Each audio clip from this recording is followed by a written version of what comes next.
I am a 34-year-old software engineer who has always been my younger sister Audrey's safety net. After our parents died in that terrible accident, I promised I would always be there for her no matter what. When Audrey met her fiancé, Jake, things started to change between us. I never imagined I would overhear them laughing about how they had been manipulating me all this time. Before I tell you how I finally stood up for myself and the shocking aftermath, let me know where you are watching from. Hit that like button and subscribe if you have ever had to cut off someone who took advantage of your kindness.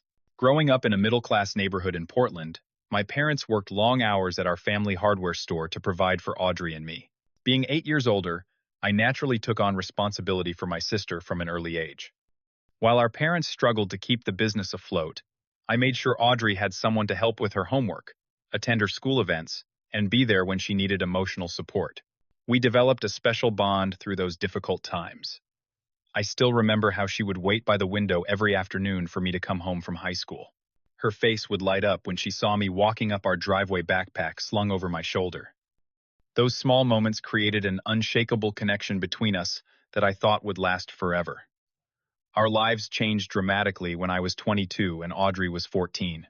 Our parents were driving home from a supplier meeting when a drunk driver crossed the median and hit them head-on.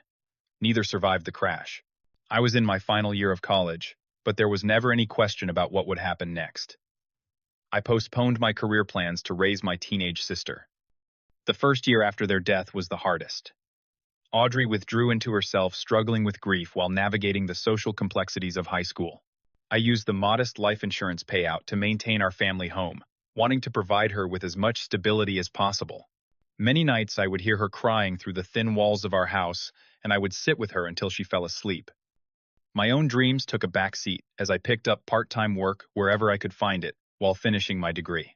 I remembered promising my mother I would make sure Audrey went to college, so I worked extra jobs and put every spare dollar into a savings account for her education. Those years were a blur of exhaustion, but seeing Audrey gradually heal and find her passion for art made every sacrifice worthwhile.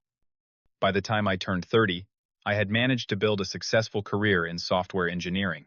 After years of careful saving, I purchased my first home, a modest 3-bedroom house with a small backyard where I could host family barbecues.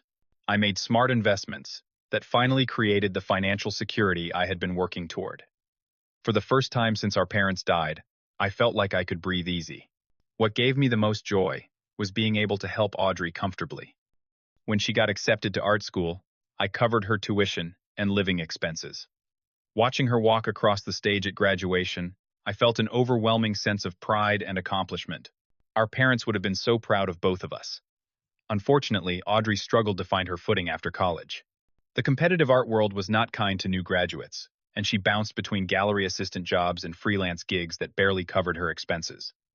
Her apartment was tiny and in a questionable neighborhood, but she insisted on living independently, which I respected. During this time, Audrey also went through a series of bad relationships that left her emotionally and financially vulnerable. There was Daniel, who borrowed her credit card and maxed it out before disappearing. Then came Tyler, who convinced her to co-sign on a car loan before they broke up, leaving her responsible for the payments. Each time her heart was broken, I was there to help pick up the pieces. "Neil, I do not know what I would do without you," she would say, seemingly grateful for my support during these difficult periods. "Someday, I will be able to pay you back for everything." I never expected repayment. In my mind, taking care of Audrey was both a promise to our parents and an expression of my love for my only sibling. I genuinely hoped that eventually she would find